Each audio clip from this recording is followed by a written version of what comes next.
Now we talk about mixed exponential logarithmic equations. We might have come across them in some places, but now we look at them in some depth.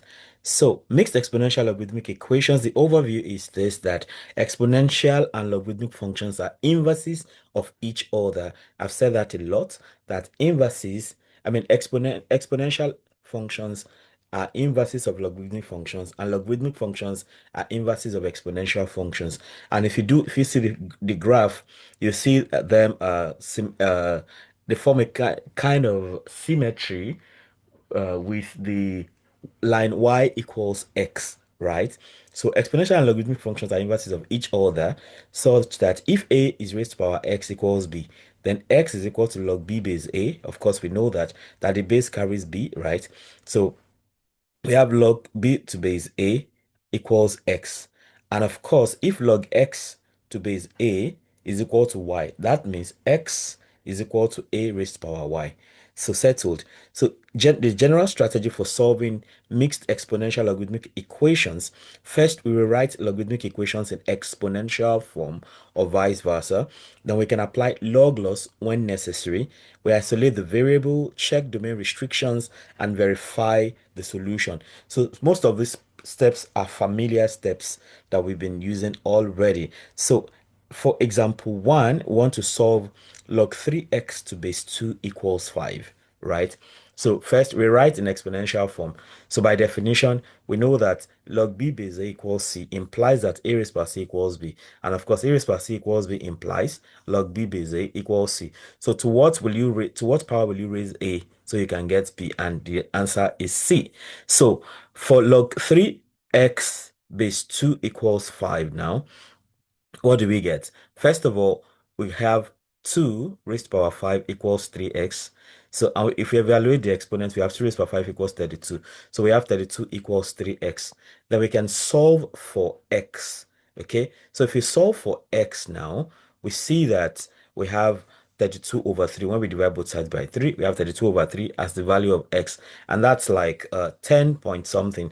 That's 10 whole number 2 over 3. That's 10.667, like that. And then the next thing is to check the domain restriction. So for the domain restriction, for the logarithms, right, we know that the argument 3x must be greater than 0. So if that is the case, it means 3x greater than 0 implies that x is greater than 0. And of course, by all means, 32 over 3 is greater than 0. So as a result of that, we can say that the solution is valid as x is greater than 32 over 3 is greater than 0, satisfy the condition that x is greater than 0. So x then is 32 over 3. Then we have example 2. In this case now, we start with exponent. In the other case, we started with logarithm and we took it to exponent and we tried to solve. In this case now, we have to solve e raised power 2x equals 10, right? So in this form,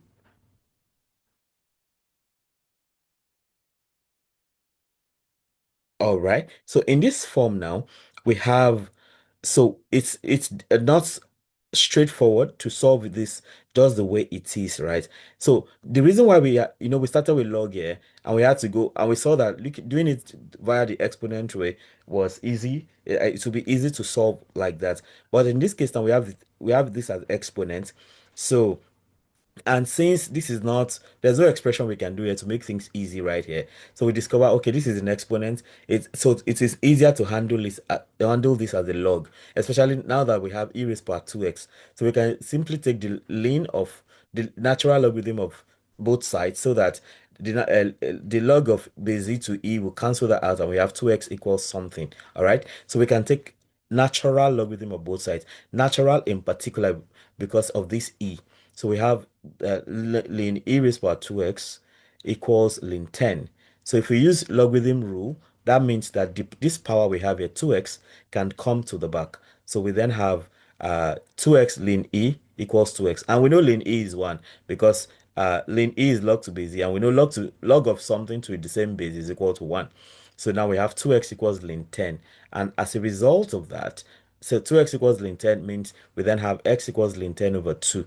And we can punch calculator, to get ln 10. Of course, what I've been doing here is to use Desmos as my own calculator to get that done. Okay, so I come for Desmos, and then I come to I can go straight to the scientific calculator, or use the graphing calculator, which I'll use for the most part. So ln 10 is that divided by 2 now. That's 1.1513. Okay, approximately. So we have that. So it is 1.1513. And in this case, we don't have to worry about the domain thing because it was not a log thing when we started out. So it was already exponential, which is always fine, right? So we have x to be approximately 1.1513. And then we have example 3. So for example 3 now, where it's a log thing we started with. So we have ln x plus ln x minus 1 equals 0. So in this case, we can use the laws of logarithm to say we know that ln a plus ln b is equal to ln ab, basically. And as a result of that, we can then say ln x plus ln x minus 1 is the same thing as ln of x into x minus 1, x multiplied by x minus 1, and that is equal to 0.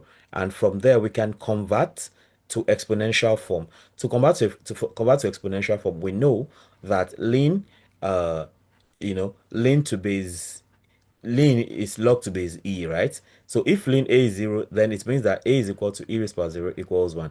Because ln is log to base e, so we can say that this is x into x minus 1 equals e raised power 0. And e raised power 0 is equal to 1. So we have x into x minus 1 equals 1. So what I mean there is this. We have ln into x, or I may not even bother about this. Ln x into x minus 1 equals 0. So, and we know that ln is log to base e of x into x minus 1 equals 0. So then it means x into x minus 1 is equal to e raised power 0. Okay? Because this carries 0 on its head. So we have x into x minus 1 equals 1. And then we can then go ahead and solve that. That's the explanation right there. So we have x into x minus 1 equals 1. And then we can expand and rearrange. So if you expand and rearrange, we have x squared minus x equals 1. That means x squared minus x minus 1 equals 0. Then we can use the quadratic formula because here now, a is 1, b is minus 1, c is minus 1. All right. So x now is minus 1. I mean minus b. B is minus 1, right? So minus b will be minus minus 1, which is plus 1. Plus or minus square root of minus 1 squared, that's b squared, minus 1 squared, minus 4 times a, which is 1, times c, which is minus 1. So we have 1 plus or minus square root of 1 squared is 1. Minus and minus is plus. 4 times 1 times 1 is 4. All over 2. Okay. So we then have 1 plus or minus root 5 divided by 2. So at this, because it's a log problem initially, we have to check for the domain. So checking the domain, x has to be greater than 0, and checking here, x minus 1 has to be greater than 0, meaning that x is greater than 1. So, and x is greater than 1 is a stronger condition, because once x is greater than 1, it's automatically greater than 0. So checking the domain, for checking the domain restrictions now, we have x greater than 0, and we have x minus 1 greater than 0. So x greater than 0 imply x greater than 0, then x minus 1 greater than 0, which implies that x is greater than 1. So x greater than 1 is stronger than x greater than 0. So we take this domain. So any result we get must be greater than 1, right? So if you check the solutions, now we have 1 plus or minus root 5 all over 2. So it means we have two solutions, 1 plus root 5 over 2, which is approximately 1.618, which is valid because it's greater than 1. Whereas, on the other hand, we have 1 minus square root of 5 all over 2, which is approximately minus 0.618, which is invalid because it is not greater than 1. So our final answer will just be 1 plus root 5 all over 2 in that case. So you see the deal that if you start with a log problem, you should check the domain restriction after getting your answers. But if you don't, or you can even start, if I advise you start with domain restriction, because from domain restrictions you can already know if the problem has a solution or not. All right, because if the restrictions are in opposite order, maybe you have x is less than 2 somewhere, and then have x is greater than 5, automatically you're not going to get a solution in that case because they do not align. So I think I prefer domain restrictions first before solving. So in summary, talking about summary of the techniques now, first convert logarithmic equations to exponential form if you have that. Then you can also then take natural logarithms when solving exponential equations. Then use log laws such as ln A plus ln B equals ln AB. We know these laws. Then always check domain restrictions. For me, I advise you check domain restrictions first, so you don't waste your time in case from domain restriction you can always determine if the problem has solutions or not. Then you can then reject extraneous solutions, so solutions that do not match the domain restrictions. Okay, so I come to the practice problems where I get to solve two problems, one from 1 to 10 and another one from 11 to 20. Okay. The last one usually looks like the hardest, so let's go for that. Yeah, so I'll go for or maybe I should do two from each part. So from this place now, I'll do one exponent and I'll do one log. Okay, now I'm spoiled for choice. Mm, what do I do now?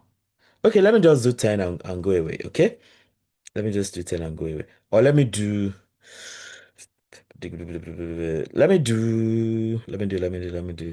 Okay, let me do 3 and 10.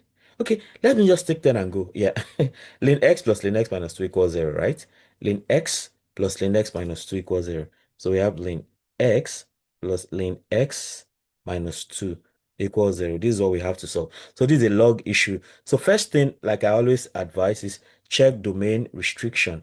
Domain restrictions, check that first. So if you have greater than and greater than, then it means you are good to go. If you have greater than and less than, no way. If you have less than and less than, fine. So x should be greater than 0, guaranteed. That's done. And then on the other hand, x minus 2 should be greater than 0. That means x should be greater than 2. Now, which is stronger of these two now? If x is greater than 2, it's automatically greater than 0. So the stronger restriction is that x should be greater than 2. Now we know we can get a solution here. And now that we can get a solution, the next thing we want to do is to now go ahead and do the next thing we need to do. So we have ln x plus ln x minus 2 equals 0. So we can apply the laws of logarithm, the product law of logarithm, which says that ln a plus ln b is equal to ln ab. Okay, so that's the rule there. So we can then bring this down now, and we have ln x into x minus 2 equals 0. So we already know ln is log to base z. So we have log to base z, x into x minus 2 equals 0. I need to write this out so you can understand that e now can carry 0. Then we have x into x minus 2 equals e raised by 0. So then we have x into x minus 2 is equal to 1. So we can expand now. We have x squared minus 2x equals 1, which means that x squared minus 2x minus 1 equals 0. So using the product, what quadratic formula, we know here that a is equal to 1. I mean, what we are doing is if you compare this with ax squared minus bx, plus bx plus c equals 0. So that would mean that a is equal to 1, because we have that one here. Though if there's one, then you don't see it. B is minus 2 and C is equal to minus 1. So as a result of that, we then have X to be minus B plus or minus square root of B squared minus 4AC all over 2A, like that. So we then have X. So we then have X equals minus B, that's minus 2, minus 2 plus or minus square root of b, that's minus 2 squared, minus 4, that's minus 2 squared, minus 4 into 1 into minus 1, all over 2 times 1. So that we then have x equals 2 plus or minus square root of 4 plus 4. Minus 2 squared is 4. Minus and minus is plus. 4 times 1 is 4. All over 2, like this. So we then have x to be equal to 2 plus or minus root 8 all over 2. Now, root 8 can be further done like 2 plus or minus. Root 8 is square root of 4 times 2 all over 2. So square root of 4 is 2, right? So we have x is 2 plus or minus. Square root of 4 is 2, root 2 all over 2. Then we can divide through by the 2 down there. So we have 2 divided by 2. This is what I'm saying. 2 over 2 plus or minus 2 over 2 plus or minus 2 root 2 all over 2. So that means that x is equal to 1 plus root 2. 1 plus or minus root 2, actually. So in this case now, we have x equals 1 minus root 2, or x equals 1 plus root 2. And what is the domain restriction? Domain restriction says that x has got to be greater than 2. Okay? So can we also, maybe we can do the decimal part, x minus 1 minus root 2, right? 1 minus root 2. Let's go to decimals and do 1 minus square root sqrt of 2. So that's negative, so that's minus 0.414. Okay, minus 0.414. On the other hand, we have 1 plus square roots of 2. That's 2.414. Okay. Uh, this is minus 0.414, and this is x, which is 2.414. So what do we know? The domain restriction says that x should be greater than 2, right? X should be greater than 2. So based on the domain restriction, based on the domain restriction, okay, we reject we reject minus 0.414 and accept we reject and accept 2.414. Okay. uh 2.0 minus 0.414 is not greater, because we need something greater. It's not greater than 2. And we accept 2.414, which is greater than 2. So x is equal to 2.414. So that goes like that. Then from 11 to 20, we pick a question also to deal with. Which one should I go for here? Okay, I think I'll take question 19. Should I do that? Yeah, let's say question 19. Or even let me take question 15. E raised power 2x equals 3 e raised power x, okay? E raised power 2x equals 3 e raised power x. E raised power 2x equals 3e raised to power x. Now, what do we do here? Hmm, what do we do here? Well, I guess we can, uh, what can we do? Hmm, would log work here? Would log not just complicate matters? Okay. Aha, now I see something we can do. We can divide through by e raised power x first of all, right? So we can have e raised power 2x all over e raised power x equals 3e raised power x all over e raised power x. I think this is easier. So this cancels out. So we then have e raised power 2x over e raised power x. That's e raised power 2x minus x. If we apply the law of the quotient law of okay, I mean, this is normal for this is the quotient law of indices, yes. So when you are dividing two numbers, then you can subtract their powers, you know. If you are dividing two exponents, you can subtract the powers, and then that is equal to 3 here now. Then we then have e raised power x equals 3. So now that e raised power x is equal to 3, we can then take log of both sides, okay? Uh, so here what we have done is through, divide through by e raised power x, okay? So that way we have e raised power x on only one side. So at this point now we need to get x, and we can't write 3 in any particular way that looks like x e. So what we can then do again is to take natural log. It has to be natural, right? Common log Common log can work, but natural is easier. Take natural log of both sides. Okay, take natural log of both sides. That means you have ln e raised power x equals 3, equals ln 3 rather, equals ln 3. So, and it's not a log problem, so we don't have to check, we don't have to worry about domain. So, and if, of course, this is log to base e log e raised power x to base e, and this is equal to ln 3. And using exponent law, so you can power law, so you can, that is x log e to base e equals ln 3. And we know already that log e to base e will be 1, right? So we have x equals ln 3. So x now is ln 3. So we can use calculator to then find what ln 3 is. So this is ln 3. Ln 3. That is 1.0986. 1.0986. So x is approximately 1.0986, and that's what we get there. So we don't have to check domain because it didn't start out as a log problem.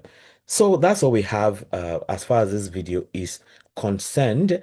Let me know how helpful this is. All right, so talking about mixed exponential and logarithmic equations. So don't forget to try your hands on the questions. You have 1 to 10 right here, and then you have 11 to 20. Try your hands on them and be sure you understand the concept. If you have issues solving any of the problems, let me know in the comments either on YouTube or on Facebook. I might just be able to make another video to solve whatever problem may be an issue for you. Okay, let me know how helpful this is for you. And if there's something else you'd like me to try out, feel very free to let me know. Um, if you have subscribed already, I thank you so much for doing that. If you haven't subscribed, question is, what are you waiting for? Go ahead, subscribe, hit the notification bell so you can always get alerted each time a new video is released. Having done that, you can also become a member of this channel by clicking on join.